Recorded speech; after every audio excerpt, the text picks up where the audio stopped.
The blood on the floor of St. Jude's North Ward didn't belong to a patient, and the woman standing over the body, holding a scalpel with the precision of a surgeon and the cold eyes of a killer, wasn't a doctor. For 3 years, the staff of St. Jude thought Elena Vance was just the quiet night nurse who changed IV bags and dodged eye contact. They thought she was timid. They thought she was weak. They were wrong. When a heavily armed man locked down the 4th floor with 20 hostages, he thought he was the hunter. He didn't know he had just locked himself in a cage with a ghost. This is the story of the night the predator became the prey. It was a Tuesday in November when the rain started, a cold, relentless sheet of water hammering against the glass facade of St. Jude's Memorial Hospital in Seattle. In sight on the 4th floor, trauma and post-op. The air smelled of floor wax and antiseptic. It was after hours, the graveyard shift. Elena Vance sat at the nurse's station, the blue light of the monitor reflecting in her dark, unblinking eyes. To the casual observer, Elena was invisible. She was 34, with mouse-brown hair pulled back into a severe, fraying bun. She walked with a slight shuffle, shoulders hunched as if trying to occupy as little space in the world as possible. She spoke in a whisper. She never argued with the doctors. "She's a robot, I swear," whispered Sarah Jenkins,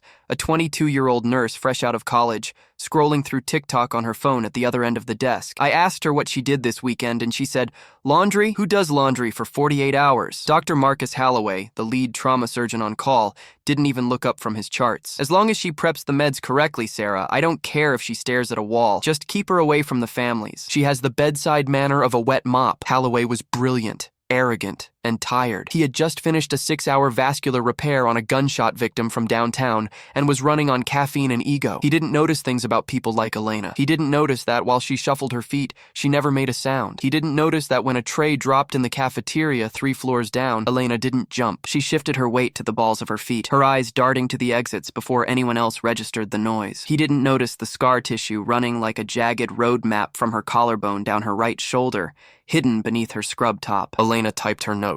Patient in 404 stable. Vitals normal. Drip replaced. She wasn't bored. She was vigilant. Old habits didn't die. They just went dormant. 7 years ago, Elena Vance wasn't wiping brows. She was Staff Sergeant Vance, attached to a cultural support team, CST, working alongside the 75th Ranger Regiment in the Pesh Valley, Afghanistan. She had cleared compounds in total darkness. She had treated sucking chest wounds while taking fire from a ridgeline 300 meters away. She had left that life behind, or so she told herself. "Hey, Vance!" Sarah chirped, popping gum. "Can you take the trash down to the chute? It's creeping me out being near the elevator alone." Elena looked up, her face blank. "Sure." She stood up, no wasted movement. She grabbed the heavy bags, her forearms flexing, cords of muscle rippling unexpectedly under her pale skin before she slumped her shoulders again, hiding her strength. She walked down the long, dim hallway. The storm outside was picking up, thunder rattling the windows. As she reached the utility room near the elevator bank, she heard it. It wasn't a sound that belonged in a hospital. It wasn't a gurney wheel squeaking or a pager beeping. It was the metallic clack slide of a bolt carrier group being sent home on a rifle. Elena froze. The shuffle vanished. Her spine straightened. Her chin dropped. She didn't breathe. Ding. The elevator doors at the end of the hall slid open. Elena stepped backward into the shadows of the utility room, leaving the door cracked just an inch. Through the sliver of light, she watched. A man stepped out. He was big, 6'4", easily 250 pounds. He wore a heavy trench coat soaked in rain, heavy boots, and a duffel bag slung over his shoulder. But it was what he held in his hands that made Elena's blood turn to ice, then immediately to fire. An AR-15 platform rifle, modified short barrel, holographic sight. This wasn't a gangbanger with a cheap piece. This was a man who knew his equipment. He didn't look crazy. He looked calm. Elena watched as he walked past her hiding spot, heading straight for the nurse's station. He didn't rush. He moved with a heavy, purposeful gait. Elena looked at her wrist. No Apple Watch, just an old battered G-Shock. 2:14 a.m. She touched her pocket. Her phone was back at the desk. She was unarmed. She was in a dead-end utility room, and a wolf had just walked into the sheep pen. The silence of the ward was shattered, not by a scream, but by a voice that boomed like a thunderclap. Nobody moved. From her vantage point in the dark utility room, Elena saw the scene unfold down the corridor. Dr. Halloway dropped his chart. Sarah Jenkins froze. Her phone slipping from her hand and clattering onto the linoleum. The gunman, whose name the world would soon learn, was Silas Thorne. He kicked the locking mechanism of the double doors leading to the waiting room, jamming a rubber wedge under them. He had just sealed the floor. "Hands on the desk now!" Thorne roared, raising the rifle. Sarah screamed a high-pitched, terrifying sound. "Please, I don't—" Bam! Thorne didn't shoot her. He fired a single round into the ceiling. The sound in the confined hallway was deafening. Dust and ceiling tiles rained down on the pristine floor. The echo slammed against the walls, disorienting everyone. "Next one goes in a kneecap," Thorne yelled. "Where is he? Where's Halloway?" "Dr. Halloway, usually the god of his domain, was trembling. He raised his hand slowly, his face the color of ash. I'm Dr. Holloway. Thorne turned the weapon toward the surgeon. You remember me, doctor? You remember Mary Thorne 3 years ago? Table 4. You said it was a routine bypass. You said she'd be home for Christmas. Holloway stammered, his eyes wide. I operate on thousands of people. I don't— You killed her! Thorne screamed, the calm facade cracking to reveal a jagged edge of grief and rage. You were drunk. The nurses whispered about it. I spent 3 years finding the proof, and tonight we're going to have a trial. Thorne swung the rifle back to Sarah. You get the patients out of the rooms. Everyone in the hallway now. Anyone who can't walk, you drag them. Elena, still in the utility room, felt her heart rate spike. Not from fear, but from the adrenaline dump. Time seemed to slow down. She assessed the threat. Target, male, heavy build, weapon, AR-15, likely semi-auto, 30-round magazine. He has a sidearm on his hip. Looks like a 1911. Hostiles, 1 visible. Friendlies, 2 staff visible. Roughly 12 patients in the wing. Environment, confined space. Hard cover limited to the nurse's desk. She needed to move. If she stayed in the closet, she was useless. If she charged him now from 50 feet away with 0 cover, she was dead. She needed to become part of the scene. She needed to get close. Elena took a deep breath, closed her eyes for a split second, and flipped the switch. Staff Sergeant Vance receded. Timorous Nurse Ellie came forward. She pushed the utility door open and stumbled out, dropping the trash bags loudly. Thorne spun around, the rifle snapping toward her. Freeze! Elena threw her hands up, trembling violently. She hunched her shoulders, making herself look smaller, pathetic. She let her mouth hang open in terrified shock. Don't shoot! She wailed, her voice cracking. Please, I'm just the nurse. I was just taking out the trash. Thorne eyed her. He saw the fraying scrubs, the messy hair, the absolute terror in her posture. He saw prey. He didn't see the way her eyes were scanning the magwell of his rifle to see if the safety was on. It wasn't. He didn't see her gauging the distance between him and the scalpel tray on the crash cart. Get over here! Thorne barked, gesturing with the barrel. Move! Elena scrambled forward, tripping over her own feet, a calculated move to lower his guard. She joined Sarah and Holloway at the desk. Sarah was sobbing uncontrollably. Elena grabbed Sarah's hand, squeezing it hard. It's okay, Elena whispered, her voice shaking for show, but her grip like a vice. Just breathe. Shut up, Thorne yelled. He reached into his duffel bag and pulled out a bundle of heavy-duty zip ties. He threw them at Elena. You, the ugly one, Thorne sneered at Elena. Tie them up, hands behind their backs. If you leave them loose, I kill the girl first. Elena picked up the zip ties. Her hands were steady until she noticed him watching. Then she forced them to shake. This was a mistake. He was giving her freedom of movement. He was letting the wolf walk among the sheep because he thought she was a dog. As Elena moved behind Dr. Holloway to bind his wrists, she leaned in close to his ear. Doctor, she whispered, so low only he could hear. Her voice suddenly devoid of any fear, stripped of any stutter. It was a voice of pure, cold command. When the lights go out, drop to the floor and cover your head. Do not move until I say clear. Holloway turned his head, slight confusion warring with terror in his eyes. What? Tighten your muscles, she ordered, cinching the zip tie. She left it just loose enough that he could twist his wrists, but tight enough to look secure. She moved to Sarah. Sarah, she whispered, I need you to be brave. Can you do that? I'm going to die! Sarah sobbed. No, you're not, Elena said. She secured Sarah's wrists. Because I'm here. Hey, less talking. Thorne racked the slide of his pistol to make a point. Elena stood up and turned to face the gunman. She was 5 feet away from him. He towered over her. They're tied, Elena whimpered, clasping her hands in front of her chest, a submissive pose that also kept her hands ready near her center line. Good, Thorne said. He looked at the clock. Now we wait for the police and the cameras. He turned his back to her for a fraction of a second to check the window. Elena's eyes shifted to the master power breaker panel located just behind the nurse's station desk. It was 20 feet away, too far. She needed a weapon. Her eyes landed on the desk. A pen, a stapler, a pair of trauma shears. Thorne turned back around. You go check on the patients. Bring them out here. If anyone tries to run, I start shooting the doctor. Elena nodded frantically. Oh, okay, I'll go. She turned and walked down the hall toward the patient rooms. As soon as she broke the line of sight around the corner, the shuffle vanished again. She moved with lethal speed. She ducked into room 402. Mrs. Gable, an 80-year-old with a hip fracture, was waking up confused by the noise. Shh, Mrs. Gable, Elena said softly. She moved to the bedside table. She wasn't looking for medicine. She was looking for chemistry. She grabbed a bottle of rubbing alcohol, isopropyl. She grabbed a lighter from Mrs. Gable's purse. The woman was a secret smoker. She grabbed a handful of gauze pads. She looked at the ceiling, the fire suppression system. If she triggered the sprinklers, the chaos would be absolute, but the water would make the floor slick. Bad for footing. She had a better idea. She moved to the supply closet at the end of the hall. She found what she needed, a portable oxygen tank and a defibrillator unit. Elena Vance checked the charge on the defibrillator.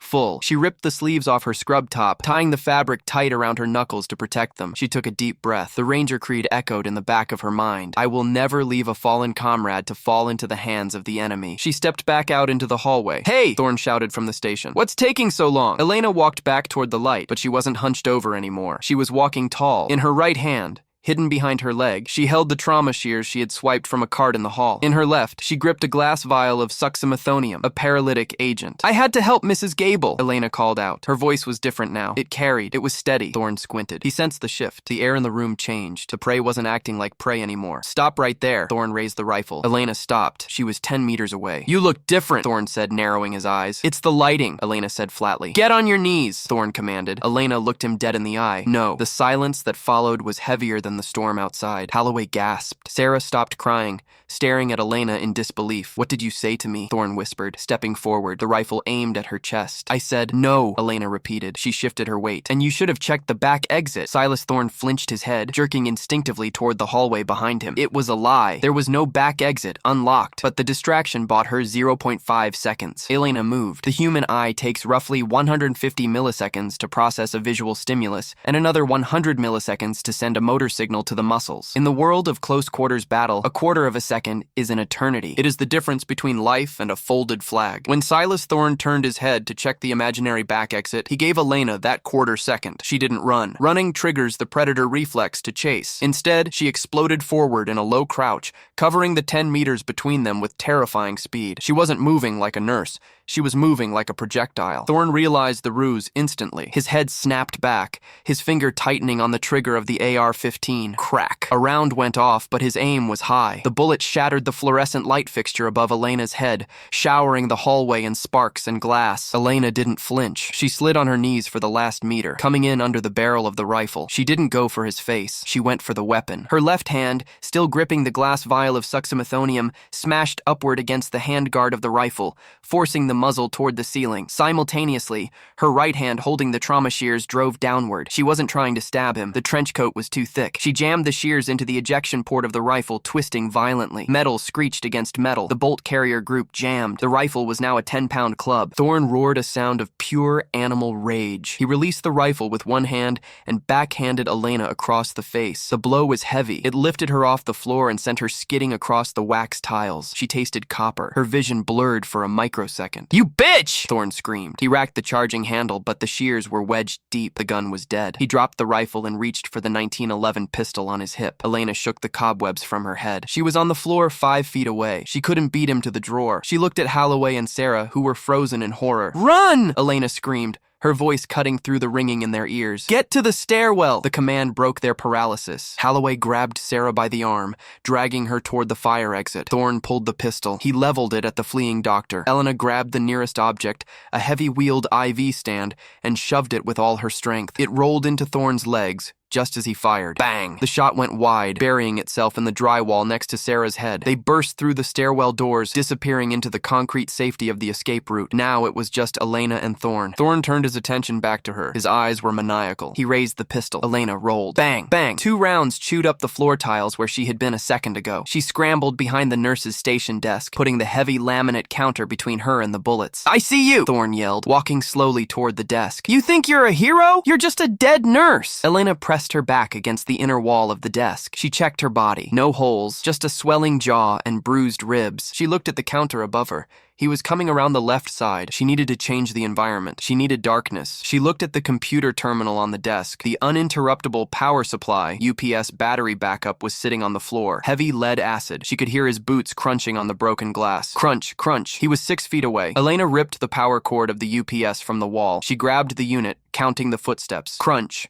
4 feet. Crunch. 2 feet. Elena stood up, not away from him, but into him. As Thorn rounded the corner of the desk, expecting her to be cowering on the floor, he found her standing. Before he could raise the pistol, she swung the UPS unit like a medieval flail. It connected with his wrist. There was a sickening crack of bone. Thorn screamed and dropped the pistol. It skittered across the floor, sliding under a locked medicine cabinet. He was disarmed, but he was huge, and he was enraged. He didn't need a gun to kill her. He lunged, tackling her. They crashed into the wall behind the desk. The impact knocked the wind out of Elena. Thorne's hands, the size of hams, found her throat. He squeezed. Elena's vision began to tunnel. Black spots danced in her eyes. She clawed at his face, but he didn't flinch. He was running on pure adrenaline and psychosis. Die! He spat. Spittle flying onto her face. Elena couldn't breathe. Her trachea was compressing. Panic. The lizard brain reaction tried to take over. Flail. Kick. Die! No! Elena forced her mind to focus. Technical, anatomical. Target. Anterior neck. Objective. Break the hold.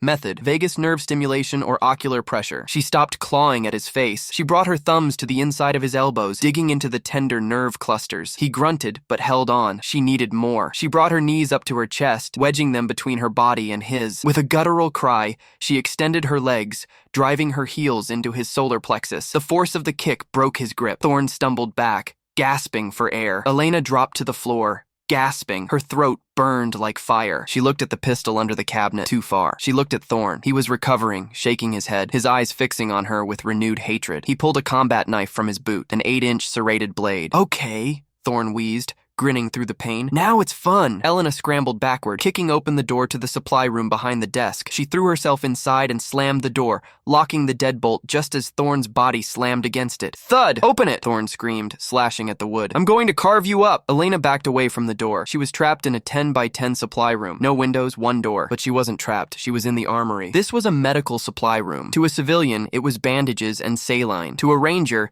it was a core of chemical and biological weapons. Elena looked around. Her breathing slowed. The fear evaporated, replaced by an old, calculating resolve. You want to play in the dark? She whispered to herself. She reached up and smashed the light bulb with the handle of a mop. The room plunged into pitch blackness. She moved to the shelves, her hands guided by muscle memory and 3 years of stocking these shelves, and found what she needed. Ethanol, ammonia, bleach, a pressurized canister of freezing spray ethyl chloride. She heard Thorne outside. He was shooting the lock off the door with the rifle he had unjammed. Blam, blam. The wood splintered. The door kicked open. Thorne stood in the doorway, silhouetted by the hallway lights. He couldn't see into the black void of the supply room. Come out, little nurse, he taunted, stepping into the darkness. Elena was gone. She had climbed the shelving unit and was pressed against the ceiling, silent as a spider. The hunt was on. Outside St. Jude's Hospital, the world had turned into a kaleidoscope of red and blue lights. SWAT teams from the Seattle Police Department had established a perimeter. Armored bearcats idled on the wet pavement. Snipers were positioning themselves on the rooftops of adjacent buildings, battling the driving rain to get a sight line into the 4th floor. Captain Miller, the incident commander,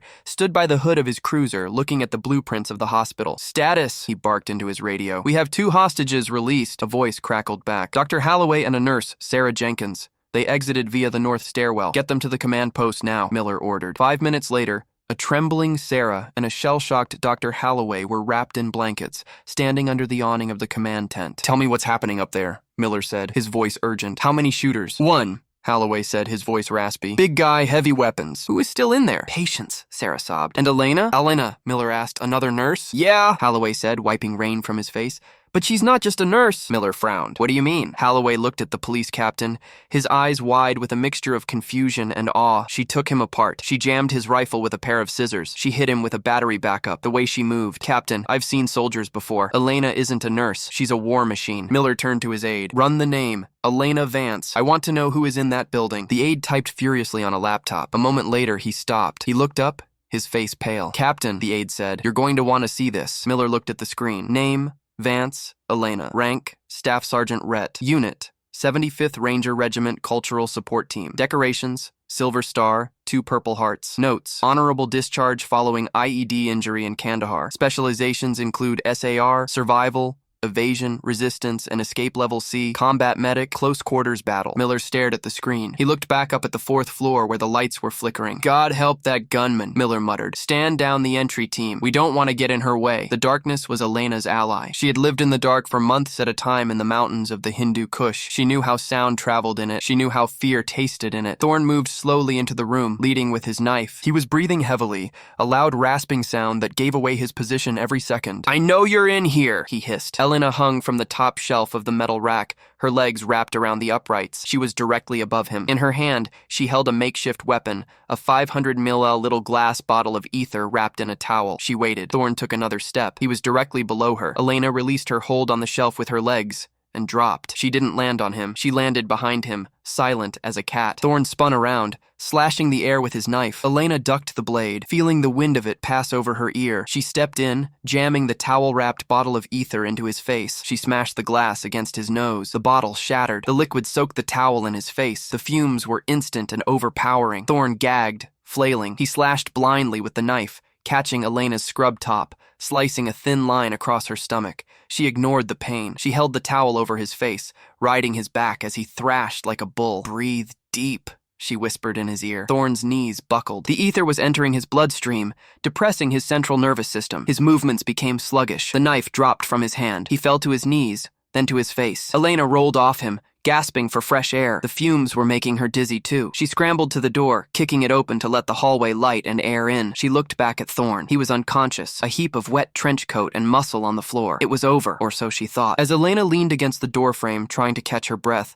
the hospital's PA system crackled to life. "Code black. Code black. Fire in the North Ward." Elena froze. Fire. She looked down the hall. Smoke was billowing from room 402, Mrs. Gable's room. Thorn must have set a charge or knocked over something flammable before he came for her. The fire alarm began to blare. The sprinklers kicked on, drenching the hallway in a deluge of gray water. Elena looked at Thorn. He was out cold. She could leave him. She could run. But the patients were still in their rooms. And then she saw it. Thorn's hand moved. He wasn't out. He was faking. Or he had a tolerance that defied medical science. Thorn roared, pushing himself up from the chemical puddle. His face was red, his eyes bloodshot and streaming tears, but he was alive, and he was holding a detonator. "If I go," Thorn coughed, blood and ether dripping from his face. "Everyone goes." He held up a small black device. "C4, he rasped. "In the oxygen storage room. If that went up, it wouldn't just be a fire. It would be a crater. It would take out the entire north side of the hospital." Elena looked at the detonator. She looked at the distance between them. 10 EFTA. She looked at her own hands. Empty. "Drop it," Elena said. "No." Thorn smiled a gruesome, broken expression. "I want to see the sky fall." He moved his thumb toward the button. Elena didn't think. She didn't plan. She reacted. She grabbed the only thing left on her person, the pen in her pocket, a standard-issue cheap plastic ballpoint pen. She threw it. It wasn't a throwing knife. It shouldn't have worked. But Elena Vance had spent hours throwing rocks at tin cans in the boredom of the desert. The pen tumbled through the air and struck Thorn directly in the eye he hadn't rubbed the ether out of. It didn't kill him, but the shock of a foreign object hitting his eyeball made him flinch. His hand jerked. The detonator flew from his grip,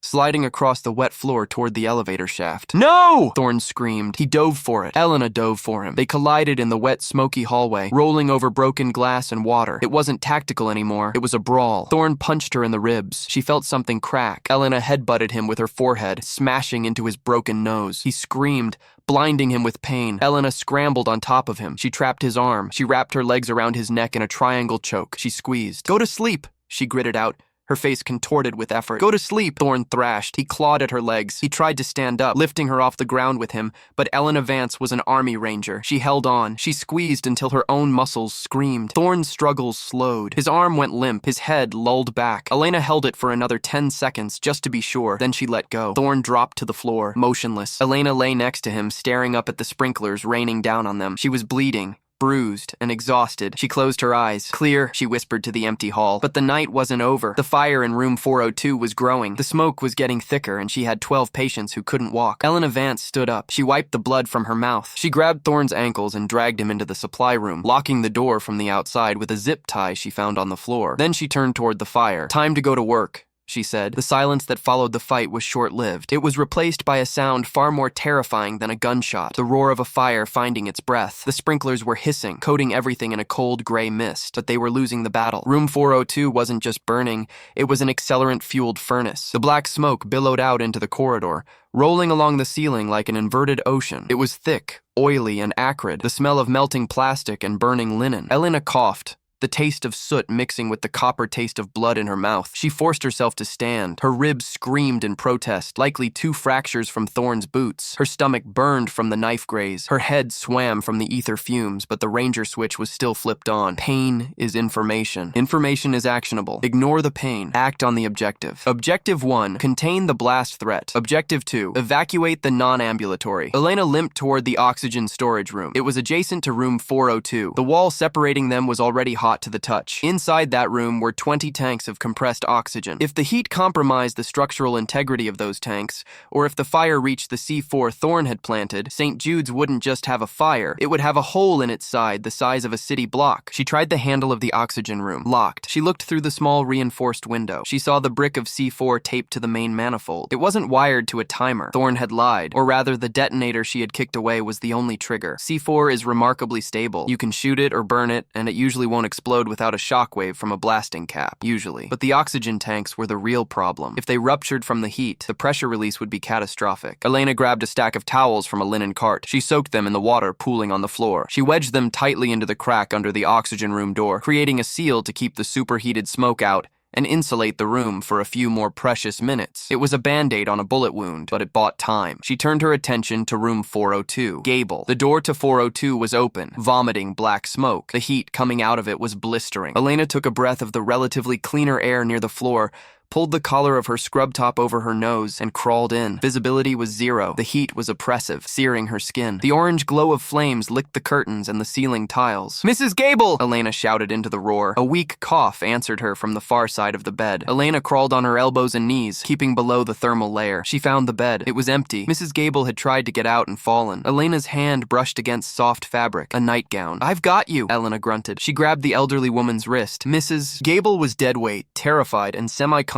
from smoke inhalation. "My hip," Mrs. Gable moaned. "I know, I'm sorry. This is going to hurt," Elena said. There was no time for gentleness. Elena grabbed Mrs. Gable by the back of her nightgown and dragged her across the floor. The heat was melting the soles of Elena's shoes. Her skin felt tight, like it was shrinking. They reached the hallway. Elena heaved Mrs. Gable out into the wet, misty corridor, just as the ceiling tiles in room 402 collapsed in a shower of sparks. Elena rolled onto her back, gasping for air. The hallway air was bad, but compared to the room, it was sweet. She checked Mrs. Gable, breathing, pulse rapid, burns on her arms. "Stay down," Elena ordered. She looked down the hall. The smoke layer was banking down, getting lower. In 5 minutes, the entire floor would be a kill box. There were 11 other rooms. 11 other patients. Some were post-op knees. Some were appendectomies. One was a car crash survivor in traction. Elena Vance stood up. She was alone. The fire department was minutes away, but minutes were a currency she didn't have. She needed a force multiplier. She ran to the nurse's station, grabbing the master key ring from the drawer. She unlocked the supply closet where she had stashed the unconscious Thorne. He was still out, breathing shallowly. She didn't look at him. She grabbed a pair of trauma shears and cut the zip ties on his ankles. She grabbed his heavy trench coat. She ran back to the hallway. She went to room 405. "Mr. Henderson, a 250-pound man with a total knee replacement." "Nurse," he croaked, sitting up in bed, eyes wide with terror as smoke curled under his door. "Get up," Elena said. "I can't walk my knee." "I didn't ask you to walk," Elena said. She threw the heavy trench coat onto the floor. "Get on the coat." "What?" "Get on the coat." Elena roared her voice, carrying the terrifying authority of a drill sergeant. "Mr.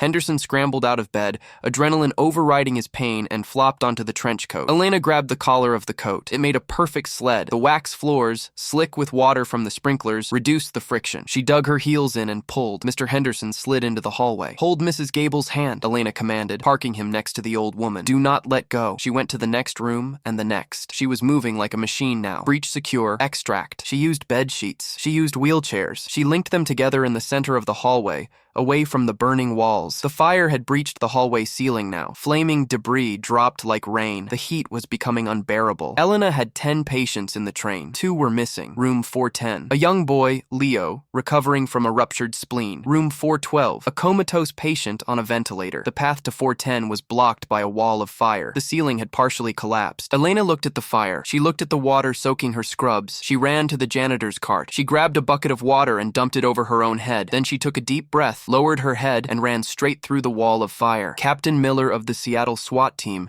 stood at the base of the stairwell on the ground floor. The blueprints were useless now. The radio reports were chaotic. "Fire command says the 4th floor is fully involved," a sergeant yelled over the sirens. "They can't get the ladder truck close enough because of the wind and the overhang. We have to go up," Miller said. "We have hostages, Captain. It's an oven up there. We have no visibility. If we go in, we might not come out." Miller grit his teeth. "We go. Alpha team on me. Breaching charges. Gas masks on." The SWAT team moved up the stairwell, a column of black-clad warriors. They reached the 4th floor landing. The door was hot. Smoke was seeping through the jambs. Miller signaled. "Breach." They hit the door with a ram. It flew open. A wall of black smoke hit them, followed by intense heat. Clear left! Clear right! They moved into the haze, their weapon lights cutting beams through the gloom. Police, come out! Miller shouted. Silence. Just the roar of the fire and the hiss of sprinklers. They moved forward. Captain, look, the point man said, his voice hushed. Through the swirling smoke, a shape emerged. It looked like a centipede. It was a chain of humans, patients on sheets, patients in wheelchairs, patients dragging each other. They were huddled low to the ground in the center of the hall,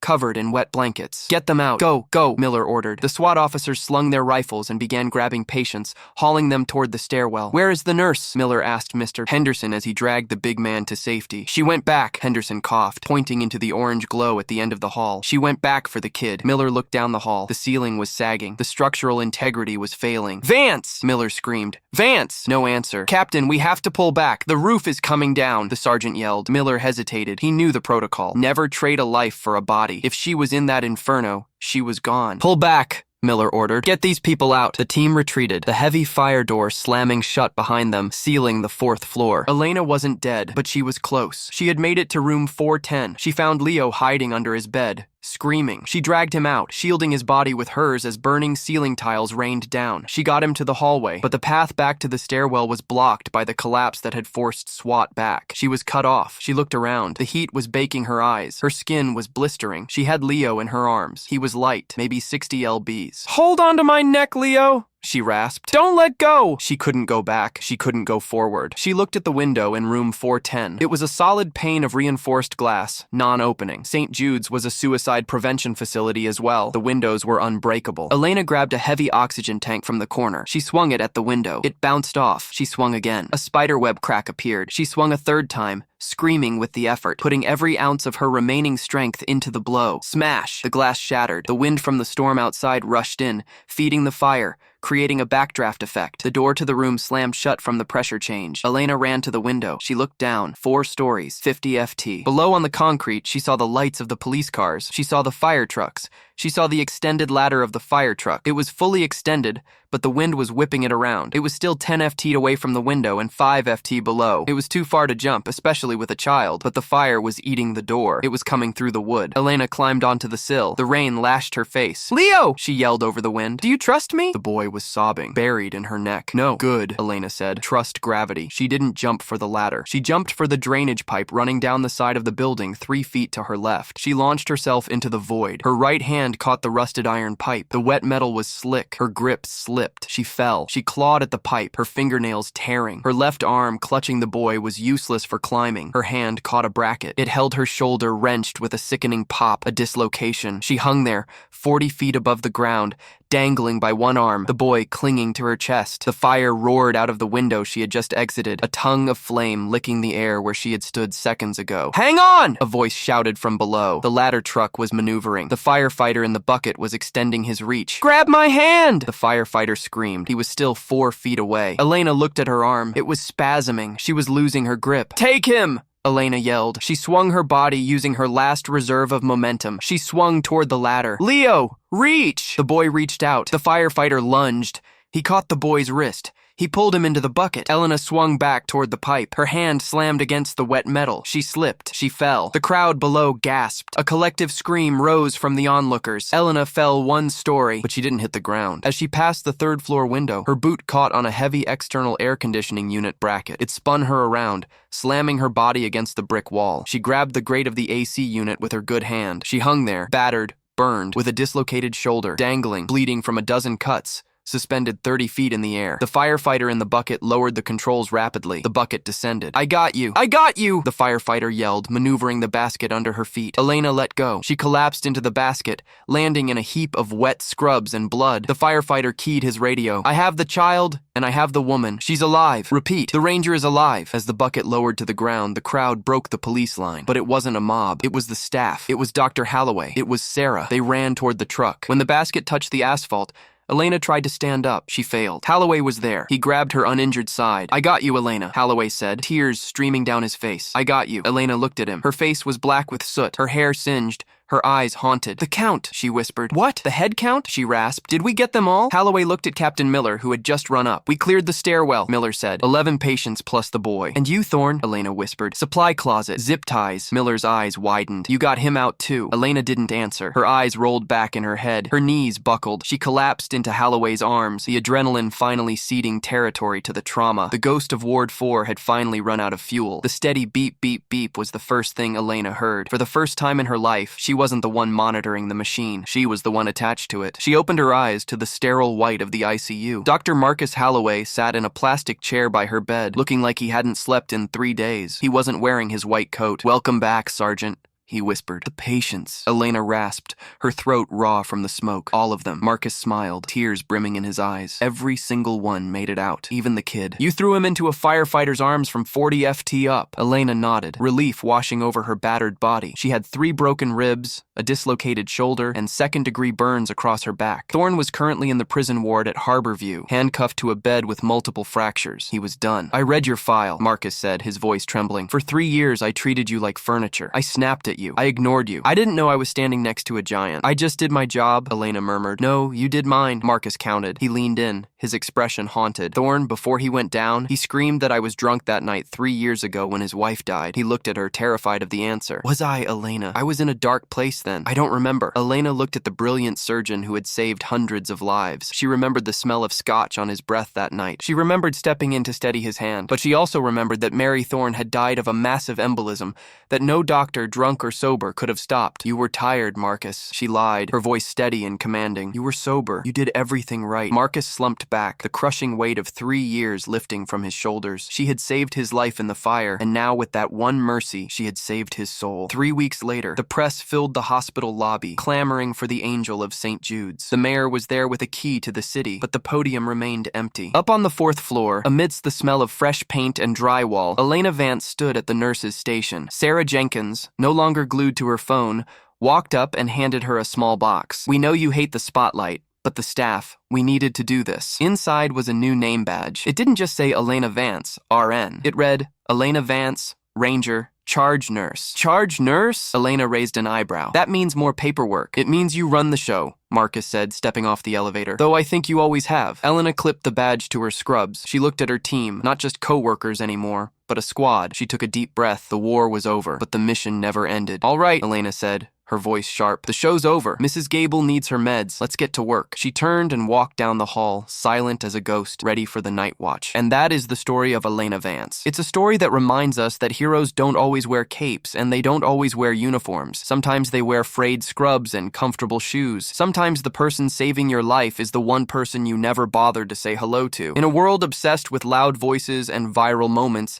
Elena teaches us the power of quiet competence. She teaches us that true strength isn't about how much noise you make, but about what you are willing to do when the lights go out and the fear sets in. It makes you wonder, who are the quiet warriors in your life? Who is the person in your office, your school, or your hospital who seems invisible but might be holding the whole place together? If this story had you on the edge of your seat, please hit that like button. It helps us find more incredible stories like this one. And if you want to be part of our squad, subscribe and turn on the notification bell. We have a new story dropping next week about a deep-sea welder who found something in the Mariana Trench that the government tried to hide. You do not want to miss it.